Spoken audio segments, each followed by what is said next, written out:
बिस्मिल्लाहिर्रहमानिर्रहीम। आज हम पढ़ेंगे डिस्क्रीट मीट्रिक क्या होती है। इसका कॉन्सेप्ट ये है कि आप देखें, हमने जिस तरह डिफाइन किया था मीट्रिक को कि मीट्रिक क्या होती है। कोई भी ऐसा फंक्शन जो x किसी नॉन एम्प्टी सेट x के लिए x क्रॉस x से सेट ऑफ रियल नंबर्स पे चार प्रॉपर्टीज को सेटिस्फाई करे, non negativity, reflexive property, symmetric property और इसके अलावा ट्रायंगल इनइक्वालिटी वाली प्रॉपर्टी को सेटिस्फाई करे, तो हम कहते हैं कि वो फंक्शन जो है वो मीट्रिक है। आप हमारे पिछले जो मीट्रिक स्पेस वाला लेक्चर है उसमें आप इस चीज को डिटेल से देख सकते हैं। फिर हमने देखा था कि मतलब किसी भी सेट पे या रियल नंबर्स के सेट पे हमने की थी मीट्रिक डिफाइन की थी, उसको हमने स्टडी किया था। अब इस तरह से है कि यहाँ पे हमारा क्वेश्चन क्या है कि क्या हर नॉन एम्प्टी सेट पे मीट्रिक बन सकती है? तो द आंसर इज यस। और उसमें हम ये देखेंगे कि ये जो अभी मैं एग्जांपल आपको दूंगा वो इस बात को क्लियर करेगी कि अगर आप कोई भी नॉन एम्प्टी सेट दे दिया जाए तो उस पे आप मीट्रिक बना सकते हैं। और मैं इसी लेक्चर में ये बात आपको बताऊंगा कि ना सिर्फ आप एक मीट्रिक बना सकते हैं बल्कि आप इन्फिनिट नंबर ऑफ मीट्रिक्स किसी भी एक नॉन एम्प्टी सेट पर डिफाइन कर सकते हैं। तो ये क्योंकि एक स्पेशल टाइप से हम मीट्रिक को डिफाइन करेंगे, तो इस वजह से इस जो मीट्रिक का नाम है वो क्या है? Discrete metric on a non empty set. और इसके नाम की एक रीजन ये भी है कि आप जब आगे पढ़ेंगे, आगे चल के हम एक चीज पढ़ेंगे कि हर मीट्रिक स्पेस से हम टोपोलॉजिकल स्पेस भी बना सकेंगे। तो जो इस मीट्रिक स्पेस से जो टोपोलॉजी बना करेगी सेट एक्स के ऊपर, वो डिस्क्रीट टोपोलॉजी हुआ करेगी। इसी वजह से इसको हम discrete metric on set x भी कह रहे हैं। तो अब हम करते हैं, हमारा आज का टॉपिक है डिस्क्रीट मीट्रिक स्पेस। इस तरह से है कि अगर x is a non-empty set, if x is a non-empty set, then the function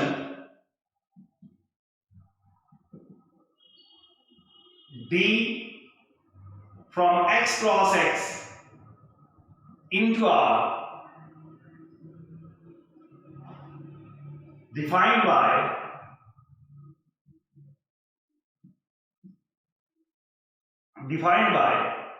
d of xy is equal to 0 if x is equal to y and equal to 1 if x is not equal to y. Then the function d defined by this is a metric on x and the metric space xd is called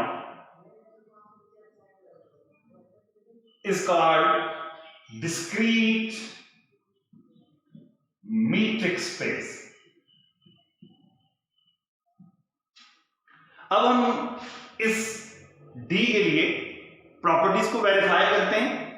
तो सबसे पहली property देखें, dxy या 0 है या फिर 1 है।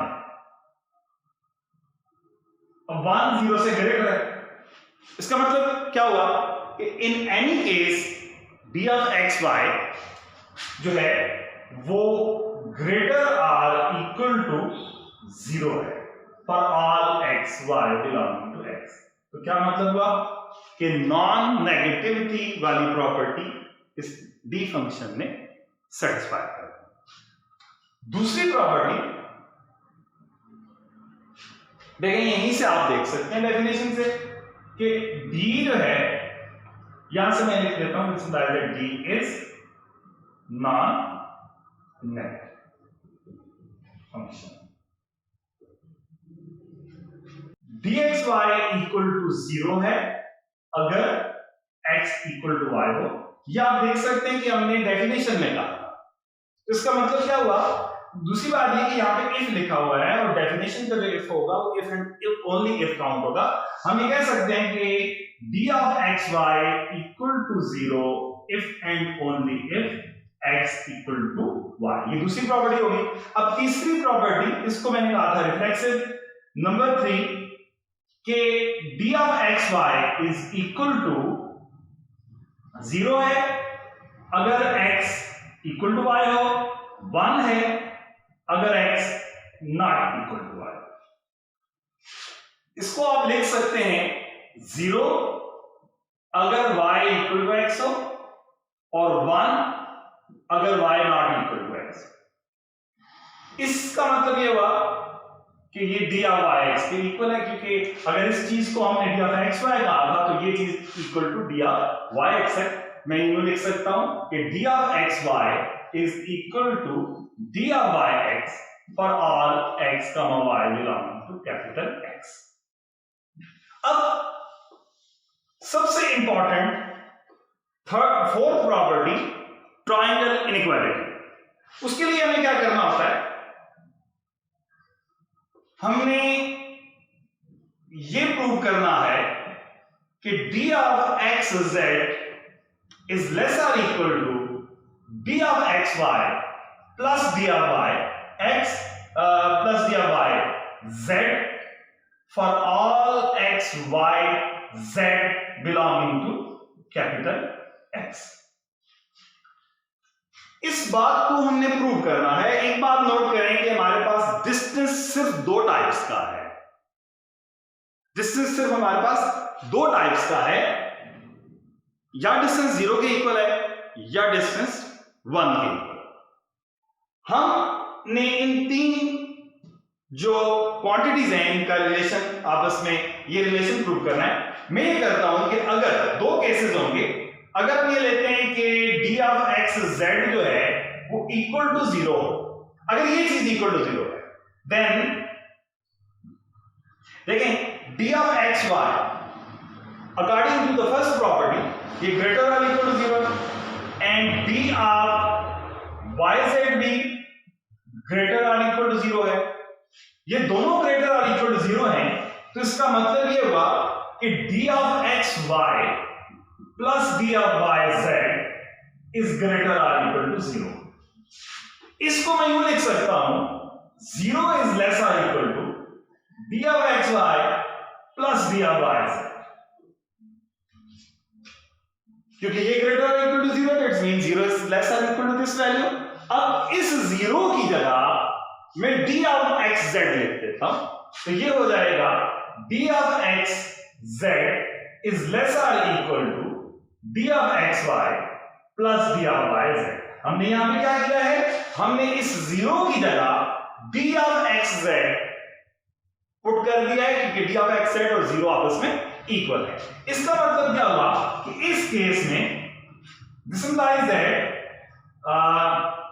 आप ये देख सकते हैं कि इस केस में, यानी किस केस की हम बात कर रहे हैं, जब d of xz equal to 0 तो उस केस में ये ट्रायंगल इनइक्वालिटी जो है वो सेटिस्फाई होगा। अब दूसरा केस क्या कि d ऑफ xz दो ही पॉसिबिलिटीज थी, या 0 के इक्वल होगा बाय डेफिनेशन जो हमने इसको d को डिफाइन किया था, या इक्वल टू 1 होगा। अगर ये इक्वल टू 1 हो तो हमने फिर ये प्रॉपर्टी प्रूव करनी है। अब अगर ये इक्वल टू 1 है तो यहां पे बहुत इंपॉर्टेंट लाइन कि ये दोनों हम डिस्कस करेंगे कि ये 0 एट अ टाइम नहीं हो सकते। देन देखें xz का डिस्टेंस इक्वल टू 1 है, this implies that x is not equal to z, क्योंकि आपने कहा था अगर पॉइंट्स इक्वल हो तो डिस्टेंस 0, अगर पॉइंट्स अनइक्वल हैं तो डिस्टेंस इक्वल टू 1 है। हम ये करते हैं कि इफ d ऑफ xy ये भी 0 हो जाए और d ऑफ yz ये भी 0 हो जाए, देन क्या होगा कि x इक्वल टू y हो जाएगा और y इक्वल टू z हो जाएगा, क्योंकि हमने कहा है डिस्टेंस उसी सूरत 0 हो सकता है जब पॉइंट्स इक्वल हो। तो यहां से ये पता चलता है कि x equal to y, y equal to z, यानी हम ये कह सकते हैं कि x इक्वल टू z, लेकिन ऊपर आपने क्या लिखा हुआ है, x is not equal to z। इसका मतलब ये हुआ कि dxy और dyz इस केस में साइमल्टेनियसली इक्वल टू 0 नहीं हो सकते। तो यहां से हमें ये बात पता चल गई कि therefore dxy and dyz are not simultaneously equal to 0। इस केस के लिए अगर ये साइमल्टेनियसली इक्वल टू 0 नहीं है तो इसका इनकी वैल्यूज क्या है, हमने क्या कहा है, डिस्टेंस हमारे पास या 0 के इक्वल है या 1 के इक्वल है। तो इसका मतलब क्या हुआ कि ये अगर 0 है तो वो कंफर्म 1 होगा, अगर ये 0 है तो फिर ये 1 होगा, और ये दोनों, इसका मतलब क्या हुआ, इन दोनों में से कम एक वैल्यू जरूर 1 के इक्वल होगी। ये दोनों भी 1 के इक्वल हो सकते हैं, लेकिन एटलीस्ट हम ये कह सकते हैं this implies that at least one of the values d of xy and d of yz is equal to 1। यानी इनमें से एक वैल्यू कम से कम इक्वल टू 1 जरूर होगी। अगर इनमें से कम एक वैल्यू इक्वल टू 1 जरूर है तो इन दोनों का जो सम है वो हर सूरत क्या होगा, 1 से ग्रेटर आर इक्वल हो जाएगा। क्यों? अगर ये 0 है या 1 है तो दोनों का सम 0 प्लस 1 इक्वल टू 1 हो जाएगा।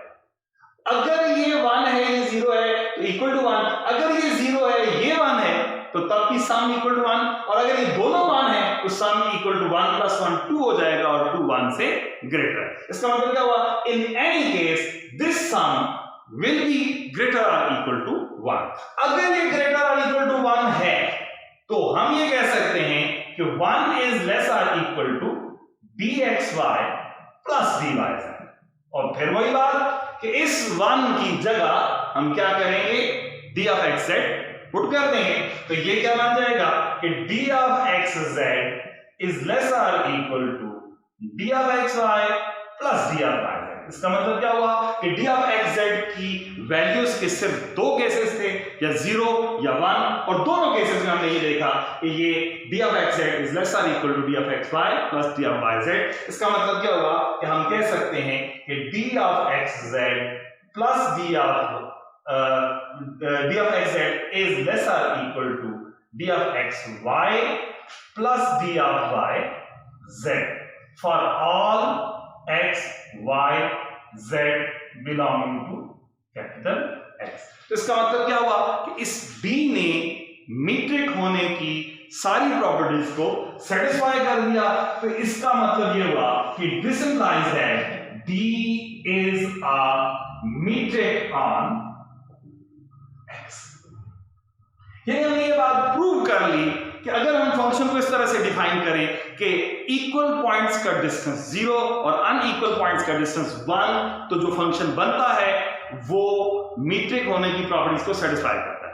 अब स्टार्ट में मैंने ये कहा था कि ये देखें x कोई भी नॉन एम्प्टी सेट था। इसका मतलब क्या हुआ कि आप किसी भी नॉन एम्प्टी सेट को एक मीट्रिक दे सकते हैं, यानी उसके ऊपर एक मीट्रिक डिफाइन कर सकते हैं।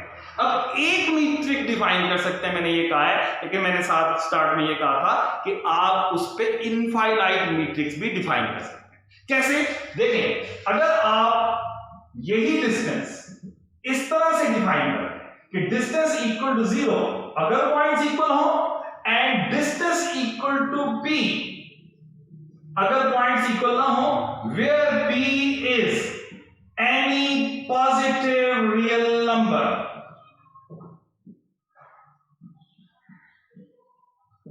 तो आप देखेंगे कि आप ये प्रूव कर सकते हैं बिल्कुल इन्हीं लाइंस पे, जहां जहां 1 था उसको p की जगह रिप्लेस कर दें, कि आप का ये फंक्शन किसी भी x नॉन एम्प्टी सेट के ऊपर जो है वो मीट्रिक होने की प्रॉपर्टीज को सेटिस्फाई करेगा। इसका मतलब क्या हुआ कि आप p की वैल्यू को वेरी करते जाएं तो आपको मुख्तलिफ किस्म की मीट्रिक्स मिलती जाएंगी। पॉजिटिव रियल नंबर्स की तादाद अनकाउंटेबली इन्फिनिट है। इसका मतलब क्या हुआ, किसी भी नॉन एम्प्टी सेट के ऊपर आप इनफाइनाइट मीट्रिक्स डिफाइन कर सकते हैं। तो उम्मीद है कि आपको डिस्क्रीट मीट्रिक के बारे में, इसके कॉन्सेप्ट के बारे में आइडिया हो गया होगा। इंशाल्लाह बाकी